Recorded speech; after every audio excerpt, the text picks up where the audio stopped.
बृहस्पति। मैंने कहा, पंडित जी, 12वें घर का बृहस्पति अंत में तो मोक्ष मुक्ति दिला देगा, पर उससे पहले क्या क्या करेगा, आज इसकी बात करो। वे कहने लगे, अगर आपने मोक्ष मुक्ति की बात की है तो पहले पिछले जन्म की बात शुरू करते हैं। ये गुरु सीधा संकेत देता है कि पिछला जन्म खुशहाल जिंदगी का था, बड़ी शांत सुखी जिंदगी का। यही कारण है कि ऐसा इंसान इस जन्म में आशावादी होता है, उसका नजरिया पॉजिटिव होता है, अपने जानने वाले लोगों में, मित्रों में वह विश्वास पैदा करता है कि जिंदगी को नकारा नहीं जा सकता, जिंदगी का तिरस्कार उसे मंजूर नहीं होता। वह हर हाल में जिंदगी को जीने के काबिल समझता है। प्राचीन ज्योतिष ग्रंथ कुंडली कल्पतरु में कहा गया है कि ऐसा इंसान दुष्टों की मदद करने वाला होता है। यह बात बुनियादी तौर पर ठीक है, पर इसे सही पहलू से समझने की जरूरत है। इस घर का ग्रह चाहे कोई हो, खर्च का कारण होता है। खर्च को बहुत सारे ज्योतिषियों ने सिर्फ धन दौलत के खर्च वाले अर्थों में लिया है, पर खर्च का वास्तविक अर्थ है उस वस्तु का खर्च जो हमारे पास है या जिसे खर्च करने का सामर्थ्य हम में हो। धन दौलत की जगह अगर हमारे पास विद्या हो किसी भी तरह की तो उसका खर्च होगा। अगर हमारे पास बहुत प्यार हो, बड़ा एहसासमंद दिल हो तो उसका खर्च होगा। इस घर के गुरु के पास दूसरों के लिए हमदर्दी की बहुत दौलत होती है। इस घर के गुरु वाला इंसान अपनी हमदर्दी की दौलत बिना किसी हिसाब किताब के खर्च करता है। इस हमदर्दी का खजाना बांटते वक्त वो इस बात की ओर कभी ध्यान नहीं देता कि जिसकी सहायता की जा रही है वो व्यक्ति कोई दुष्ट है या धर्मात्मा, वह कोई साधु है या चांडाल। इसी पहलू में फल दीपिका में जिक्र आता है कि ऐसा इंसान पापी और धिक्कार योग्य होता है। इस बयान को सही अर्थों में समझने की जरूरत है। मैं अपनी बात को स्पष्ट करने के लिए एक मिसाल देता हूँ। यह आज से 22 वर्ष पहले की बात है। मैं बंबई में एक लॉज में रहता था। वहां एक बुजुर्ग आदमी कई सालों से रह रहा था। उसकी पत्नी मर चुकी थी और उसकी कोई संतान नहीं थी। कोई छोटा सा व्यापार करता था जिससे उसका गुजार हो जाता था। वहां रहने वाले लोगों में से किसी ने मुझे बताया कि वो बूढ़ा बदचलन किस्म का है। रोज वैश्याओं के मोहल्ले में जाता है और कुछ शराबी किस्म के लोग उसे लॉज में मिलने के लिए भी आते हैं। मैंने कुछ दिन बाद उसके साथ वाकफियत पैदा करके उसकी कुंडली बनाई। सिंह लग्न था, 12वें घर में उच्च का गुरु था कर्क का। सूर्य और राहु चौथे घर में थे, शुक्र छठे घर में। उसकी कुंडली देखकर मुझे उसकी लोक प्रचलित बदनामी के बारे में सुबह हो गया। लोग जो कह रहे थे वो ठीक नहीं हो सकता। मैंने उसकी बदनामी के बारे में जब उससे पूछा तो उसने कहा, मेरे पास 3 शराबी आते हैं। जब उन्हें पैसे की कमी आ जाती है मैं उनकी मदद कर देता हूँ। उनमें से एक व्यक्ति का किसी वेश्या के साथ कई साल संबंध रहा था।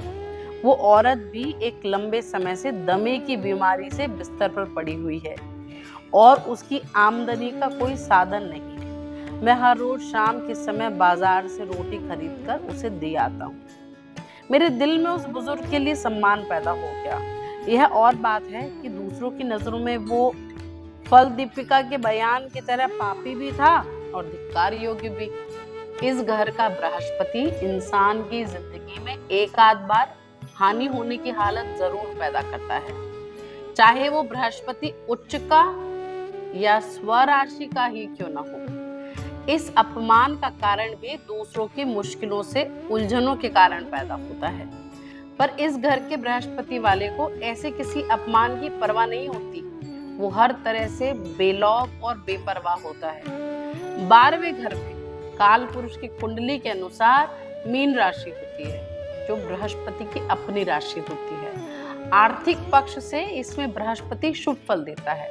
यह शुभ फल उस हालत में है और भी बढ़ जाता है जब व्यक्ति अंतर साधना की ओर चला जाए। पर अंतर साधना से मेरा मतलब ये नहीं कि इंसान दुनियावी प्राप्तियों की ओर से मुंह मोड़ ले।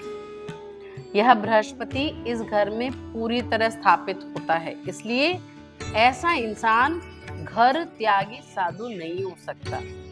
लाल किताब में जिक्र आता है कि ऐसा इंसान जब गले में माला पहनने का आदी हो जाए तो यह बृहस्पति का दुनियावी प्रभाव नष्ट होने की निशानी हो जाती है। ऐसे इंसान को साधु संतों की सेवा का शुभ फल मिलता है। साथ ही पिता सेवा, पीपल सेवा भी इसी क्रम में शामिल है। मेरे कहने का मतलब है कि 12वें घर में शुभ राशि में बैठा बृहस्पति साधु वृत्ति वाला बादशाह होता है। वह गरीबी का मारा हुआ साधु नहीं होता। मैंने पूछा, ये बात बताओ पंडित जी, गले में पहनी माला से दुनियावी शुभता कैसे अशुभ हो जाती है? वे कहने लगे, यहाँ बृहस्पति कुबेर होता है, धन दौलत के खजाने वाला। वह सारा भंडार खुले दिल से बांटता है। पर अगर बुध का कोई बुरा प्रभाव किसी तरह से इस बृहस्पति में मिल जाए तो कुबेर के भंडार को ताला लग जाता है। गले में हर समय माला पहनी रखना एक ऐसी गलती है जो बृहस्पति के प्रभाव को खराब कर देगी। कारण यह है कि गला भी बुध का अंग है और गोल आकार में बनी माला भी, इसलिए माला पहनने से बृहस्पति में बुध का प्रभाव शामिल हो जाता है। मैंने कहा, खुदा न खास्ता बुध भी 12वें घर में बैठा हो बृहस्पति के साथ तो? वे कहने लगे, ऐसी हालत में उस खानदान की गिरावट का संकेत है। टेवे वाले के पिता के लिए भी अच्छा नहीं। उसकी सेहत के पक्ष से उसे दमा या कोई लंबी बीमारी हो जाती है। यहाँ बृहस्पति के साथ चंद्र जैसा उसका मित्र ग्रह भी कुछ पहलुओं से शुभ नहीं रहता। यहाँ दोनों का अशुभ फल उस समय शुरू होता है जब टेवे वाले के घर में लड़की पैदा हो। मैंने कहा, पंडित जी, ऐसा फल पुत्र जन्म के समय नहीं होता? वे कहने लगे, नहीं, पुत्र के जन्म के समय नहीं होता। बेटी के सिलसिले में इसलिए होता है कि वो बुध की कारक है और बुध का प्रभाव बृहस्पति को खराब करता है। बृहस्पति और चंद्रमा इकट्ठे हों तो वे बड़ यानी वट वृक्ष का कारक होते हैं। हमारे इतिहास में वट वृक्ष के नीचे कई ऋषि मुनि बैठते आए हैं, तपस्या करते आए हैं और वट वृक्ष के नीचे ज्ञान हासिल करते रहे हैं।